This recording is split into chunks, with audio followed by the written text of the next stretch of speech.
जय श्री कृष्णा। राधे राधे। श्री कृष्ण कहते हैं, आलसी व्यक्ति कभी भी सफल नहीं हो सकता है। जिसे अपने जीवन में ऐशो आराम प्यारा है, उसे मेहनत करना अच्छा नहीं लगता है। भला वह व्यक्ति कैसे सफल हो सकता है।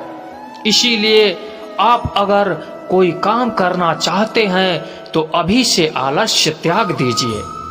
अपने काम को कभी भी कल पर नहीं टालना चाहिए, क्योंकि वह व्यक्ति समय की महत्वपूर्णता न समझकर उसे व्यर्थ में ही गंवा देता है। अंत में उसके पास कुछ करने के लिए समय नहीं बचता।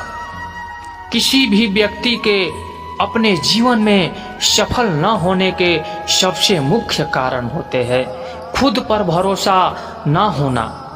जीवन में सफल वही व्यक्ति होता है जिसे खुद पर भरोसा होता है। जिस व्यक्ति को खुद पर भरोसा नहीं है वह कभी भी सफल नहीं हो सकता।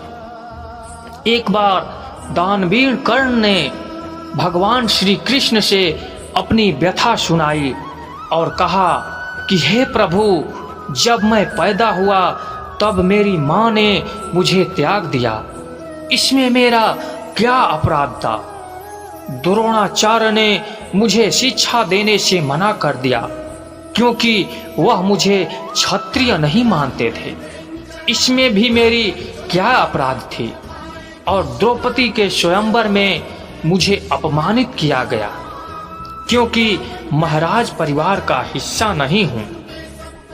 जवाब में श्री कृष्ण ने कहा, हे कर्ण, जरा ध्यान से सुनो। जब मेरा जन्म हुआ तब मैं कारागार में था और मेरे पैदा होते ही मेरी मृत्यु मेरी प्रतीक्षा कर रही थी। रात में मेरा जन्म हुआ था।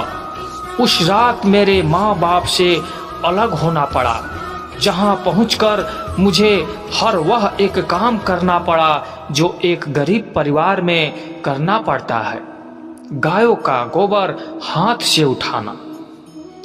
जब मैं चल नहीं सकता था तब मुझ पर प्राणघातक हमले किए गए। मुझे मारने की बार बार कोशिश की गई। ना मेरे पास बचपन में शिक्षा थी, ना ही महल था और ना ही कोई गुरुकुल था और ना ही कोई विशाल सेना थी। तब भी मेरे मामा मुझे उनका सबसे बड़ा शत्रु मानते थे। मेरा भी जीवन कई चुनौतियों से गुजरा है। यह बात इतना महत्वपूर्ण नहीं है कि जीवन में कितनी बार अपमानित होना पड़ रहा है। महत्वपूर्ण है कि आप उस अपमान का जवाब कैसे दे रहे हैं। आपके पास ज्ञान है जिसे आप इस्तेमाल कर पा रहे हैं, और इन सब चुनौतियों को पार करके आप कैसे आगे बढ़ते हैं, यह बात सबसे अधिक महत्वपूर्ण है। जब कुछ किताबों से ही सीखने को नहीं मिलता, कुछ मतलबी लोगों से ही बहुत कुछ सीखने को मिलता है। गलती उसी से होती है जो मेहनत से काम करता है।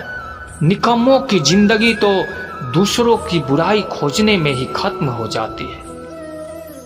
इज्जत इंसान की नहीं होती, जरूरत की होती है। जरूरत खत्म तो इज्जत खत्म। बोलना सीखें, वरना जिंदगी भर सुनना पड़ेगा। उड़ने में बुराई नहीं है। आप भी उतना उड़े जितना आसमान से जमीन साफ दिखाई देती है। सिर्फ वही लोग आपकी परवाह करते हैं जो आपको तब भी सुन सकते हैं जब आप चुप होते हैं। चिंता उतनी करिए जितने में काम हो जाए, उतना नहीं कि जिंदगी तमाम हो जाए। आप अपने शब्दों को चाहे जितने भी समझदारी से बोलिए, लेकिन सुनने वाला अपनी योग्यता अनुसार, अपने मन के विचारों के अनुसार इसका मतलब निकालता है।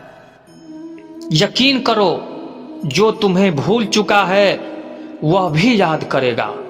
बस उसके मतलब के दिन आने दो।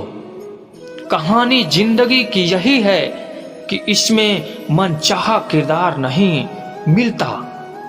जिंदगी तो अपने दम पर ही की जाती है। बिल्कुल दूसरों के कंधों पर तो सिर्फ जनाजे उठाए जाते हैं। आपकी मुस्कान, आपके चेहरे पर भगवान के हस्ताक्षर हैं। उसे अपने आंसुओं से धुलने या क्रोध से मिटने ना दें। कोई भी व्यक्ति हमारा मित्र या शत्रु बनकर संसार में नहीं आता है। हमारा व्यवहार और शब्द है लोगों को मित्र और शत्रु बनाते हैं। जो व्यक्ति हर वक्त दुख का रोना रोता है, उसके द्वार पर खड़ा सुख बाहर से ही लौट जाता है। जिसके पास उम्मीद और आश है, वह जिंदगी के हर इम्तिहान में पास है।